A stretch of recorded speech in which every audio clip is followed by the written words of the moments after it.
తీసుకో రవి. నాకొద్దు. తిన్ రవి. ఎన్నాళ్ళు ఇలా ఉంటావు? నాకొద్దు.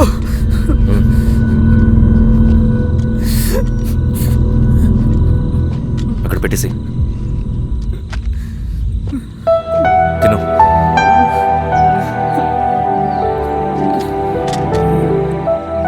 తినకపోతే చస్తావు. నేను చచ్చిపోయినా బాగుండేదన్నా. చేతకానడు పిరుకోడు మాత్రమే ఏడుస్తూ కూర్చుంటాడు. నువ్వు ఏడుస్తూ పిరుకోడని ప్రూవ్ చేయొద్దు. జరిగే యుద్ధాన్ని ఆపేసి అడవి మధ్యలో భౌతికత చెప్పడానికి నేను కృష్ణుడు కాదు, నువ్వు అర్జునుడివి కాదు. మన విప్లవకారులం రవి. మనకి డ్యూటీస్ తప్ప ఎమోషన్స్ ఉండకూడదు. ఈ చేతులు అయ్యా నాకు అన్యాయం జరిగింది అని చెప్పి ఏడ్చే వాళ్ళ కన్నీళ్ళు తుడడానికి, మనకి మనం ఓదార్చుకోవడం కోసం కాదు. ఎన్నిసార్లు గాయపడినా సైనికుడు వెళ్లాల్సింది యుద్ధానికి. సిద్ధంగా ఉండు.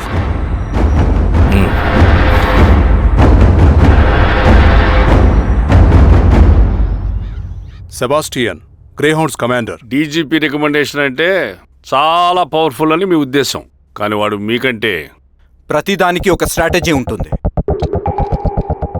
పావురం కోసం వల వేయాలి, చేపల కోసం గాలం వేయాలి. సింగన్న కోసం నా దగ్గర ఒక స్ట్రాటజీ ఉంది. విని విని విసిగిపోయాను. రిజల్ట్స్ చూపించి మాట్లాడండి. సో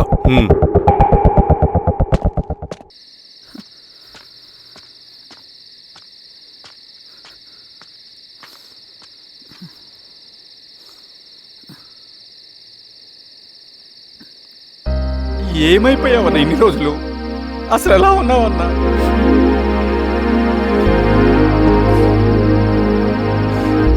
కాఫీ ఇస్తావా? తెస్తాను.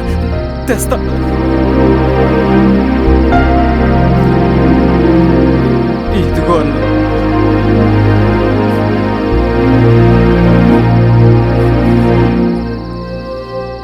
అన్నా, శిరీష గారు నీకేమనేది ఇచ్చారన్నా. శిరీష నా కోసం ఇక్కడికి వచ్చిందా? అవునన్నా, చనిపోయే ముందు ఇక్కడికి వచ్చారన్నా. దేవత లాంటి మనిషి అన్న, అనవసరంగా చంపేశారన్నా.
పేషెంట్ లేచాడు.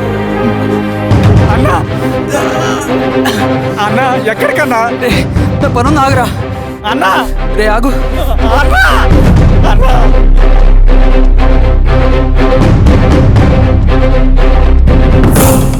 నక్సల్ నాయకుడు సింగన్న లొంగుబాటు ఎంతో కాలంగా శ్రీరామగిరి చుట్టుపక్కల పోలీసులని తీవ్ర ఆందోళనకు గురి చేసిన ప్రజా ప్రతిఘటన దళ నాయకుడు సింగన్న నేడు గ్రేహౌండ్ పోలీసుల సమక్షంలో జనజీవన స్రవంతిలో కలిసిపోయాడు. తన తదుపరి కార్యాచరణ త్వరలో వెల్లడిస్తానని సింగన్న చెప్పారు. సింగన్న సుదీర్ఘ పోరాటం నుంచి అకస్మాత్తుగా జనజీవన స్రవంతిలో కలవడానికి కారణం ఇంకా తెలియాల్సి ఉంది. నువ్వు స్ట్రాటజీ గురించి చెబుతుంటే నేను ఏమో అనుకున్నా. 100 గొడ్లను తిన్న రాబందు గాలివానకే సచ్చిందట. ఆ గాలివాన పేరేంటి తెలుసా? సబాషియన్. సూపర్ సబాషియన్. ఒక్క సుక్క మనోళ్ళ రక్తం చెందకుండా నువ్వు అంత పెద్ద నక్సలైట్ని పట్టుకున్నావంటే బా, నీ స్ట్రాటజీ మామూలు కదబ్బా. నాకు ఇచ్చిన కమిట్మెంట్ మాత్రం మర్చిపోద్దు సార్.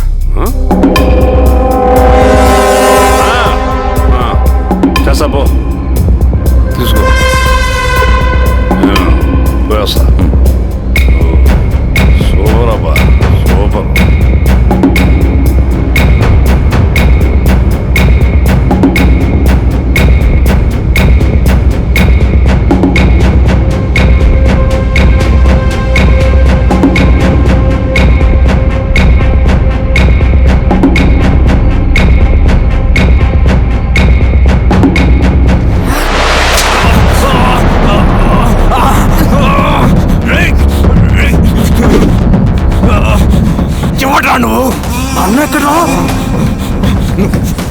నువ్వు సింగన్న మనిషివా? అడిగిన దానికి మాత్రం సమాధానం చెప్పు. సింగన్న కోసం చేస్తావా? భవిష్యత్తు గురించి ఇప్పుడే మాట్లాడా? జీవితం మీద ఆశుంటే చెప్పరా? నాకు టైం లేదు. చెప్పను. నీ గొంతులో దిగిన మామూలు కత్తి కాదు, విషం పోసిన కత్తి. 2 నిమిషాల్లో నీ చావా బతుకు డిసైడ్ అయిపోతాయి. చెప్పు. చెప్తాను. శ్రీనివాస లాడ్జిలో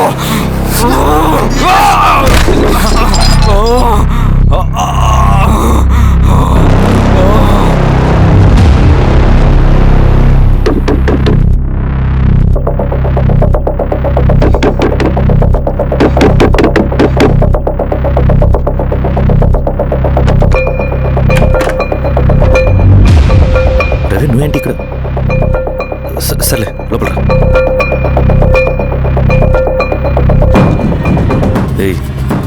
ఏంట్రా ఇది?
రవి, ఏమైందిరా?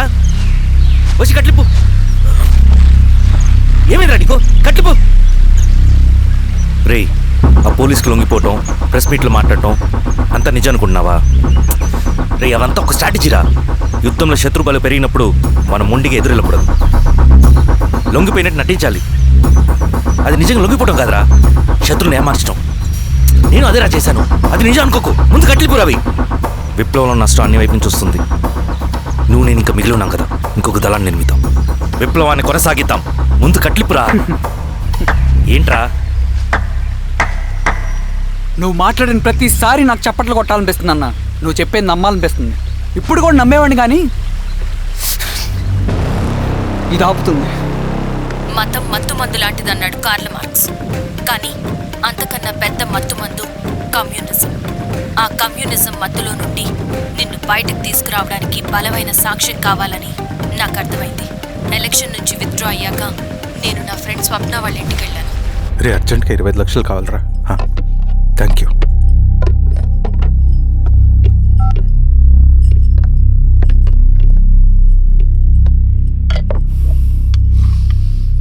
చాలు.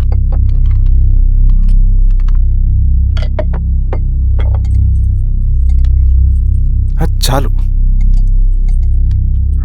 చలో అని చెప్పాను కదా, అర్థం కాదే. ఏవండి ఏవండి ఏమైంది స్వప్న? నేను గమనిస్తూనే ఉన్నాను, మీరు ప్రశాంతంగా లేరు. శిరీష, ఆయన బిజినెస్ చాలా ఇబ్బందిగా మారింది. బయట అప్పు తెచ్చి మరీ ఇన్వెస్ట్ చేశారు. వర్క్స్ అన్ని సగంలో ఆగిపోయాయి. కాంట్రాక్టర్స్కి బాగానే మిగులుతాయి కదా. ఆయన ఏదీ క్లియర్గా చెప్పరు. నేను మాట్లాడినా డబ్బులైతే నేను హెల్ప్ చేస్తాను.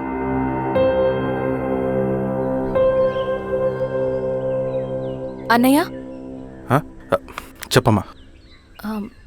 మీరు డబ్బు గురించి ఏదో ఇబ్బంది పడుతున్నారని అర్థమైంది. అవునమ్మా, ఈ ఏజెన్సీ కాంట్రాక్టర్ బతికే ఇంత ఏది సాఫీగా ఉండదు. అన్ని వైపుల నుంచి అడ్డంకులే. ప్రజల ప్రయోజనం కోసం బిల్డింగ్లు బ్రిడ్జ్లు కట్టాలి, అడ్డమైన వాళ్ళకి లంచం ఇచ్చుకోవాలి. ఇప్పుడు ఈ నక్సల్స్ ఒకళ్ళు తయారయ్యారు. నా బ్రతుక్కి పని పూర్తయ్యేదాకా ఫండ్స్ లిస్ట్ చేయరు, వీళ్ళేమో పని చేయనివ్వరు. ఏం చేయాలో అర్థం కావట్లేదు. నక్సల్సా? నక్సల్స్కి ఏంటి సంబంధం? అదే కదా సమస్య. బయట ప్రజల కోసం మేము ఉన్నామంటారు, లోపల ఎక్స్ట్రాషన్కి అలవాటు పడ్డారు. ఎవరు కరెక్ట్గా లేరమ్మా. ఎక్కడి వాళ్ళన్నయ్య? పినపాకం మండలం నక్సల్స్ 25 లక్షలు అడిగారు.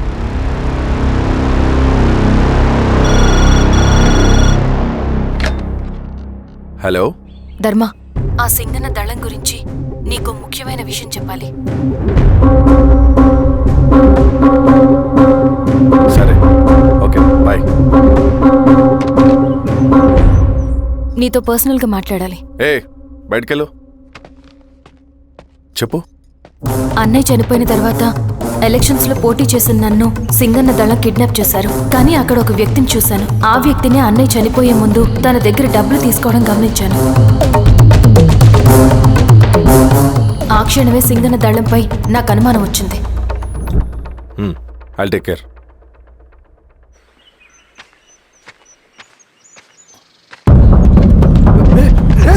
భయపడదు, మేము చంద్రుడు మనుషులు. నన్నేం చేయకండి. కూర్చోబెట్టండి. మీకు కావాల్సింది దీంట్లో ఉంది.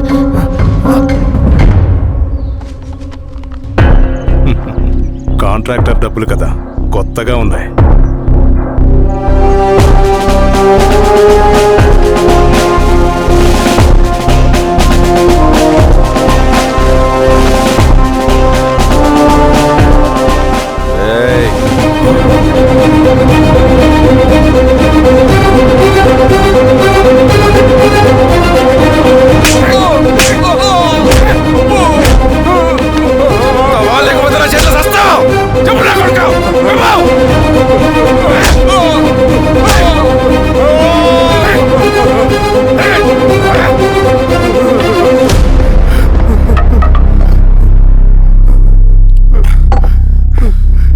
వీళ్ళ అన్న మీదున్న ప్రేమ అభిమానం ముందు మన పోలీస్ లాఠీలు ఓడిపోయాయి. చంద్రన్ ఎన్కౌంటర్ ఎలాగూ పోతాడు. కానీ విచిత్రం ఏంటంటే వాడి భార్య నర్సమ్మ, కూతురు మమత, కొడుకు నరేష్ మరో ఎన్కౌంటర్లో పోవడం చాలా బ్యాడ్ న్యూస్. చెప్పు శిరీష, ఏం చేయమంటావు? నువ్వు ఒక డెసిషన్ తీసుకున్న తర్వాత ఎవరి మాట వినవు కదా. హే దాస్, సార్. రేపు మార్నింగ్ న్యూస్ పేపర్ వద్దని చెప్పు. సరే సార్. తెలిసిన విషయం మళ్ళీ మళ్ళీ చదవాలంటే చాలా బోరింగ్. సార్ నేను చెప్తాను సార్, జరిగింది మొత్తం నేను చెప్తాను సార్, సింగన్న దగ్గర నేను 20 సంవత్సరాల నుంచి పనిచేస్తున్నారు సార్. పేదవాళ్ళ కోసం అన్న చేస్తున్న ఉద్యమంలో మేమందరం చాలా కష్టపడి పనిచేసేవాళ్ళం. కానీ ఒకరోజు నేను చెప్పినంత చెప్పి ఈశ్వర్ రెడ్డి దగ్గర 10 లక్షలు తీసుకురండి. దేనికన్నా ఇదంతా? దేనికేంటి? మొన్న ఆ కాంట్రాక్టర్ దగ్గర నుంచి, నిన్న బిల్డర్ దగ్గర నుంచి, ఈరోజు ఈశ్వరరెడ్డి దగ్గర నుంచి. అధికారం కోసం. డబ్బు ఉంటే అధికారం వస్తుంది, అధికారం ఉంటే డబ్బు వస్తుంది. నాకు రెండూ కావాలి. హిట్లర్ పెయింటర్ అవుదామని అకాడమీలో జాయిన్ అవ్వాలనుకున్నాడు, కానీ పనికిరాడని చెప్పి రిజెక్ట్ చేశారు. హిట్లర్ ఏం చేశాడు? నాజీ పార్టీ పెట్టి జూస్కి అగేన్స్ట్గా అందరినీ కూడగట్టి ప్రపంచాన్ని ఉనికిచ్చాడు. మొహమ్మద్ అలీ జిన్నా నేషనల్ కాంగ్రెస్ పార్టీలో ఎదగాలనుకున్నాడు, ఎప్పుడూ పట్టించుకోలేదు. ముస్లిం లీగ్ పార్టీ పెట్టి ఇండియాని రెండుగా చీల్చేశాడు. పాకిస్తాన్కి ప్రధానమంత్రి అయ్యాడు. ప్రపంచంలో ఎక్కడైనా సరే 2 కులాలు, 2 మతాలు, 2 ప్రాంతాల మధ్య చిచ్చు పెడితే చాలు, అధికారం వెతుకుంటూ మన కాళ్ళ దగ్గరకు వస్తుంది.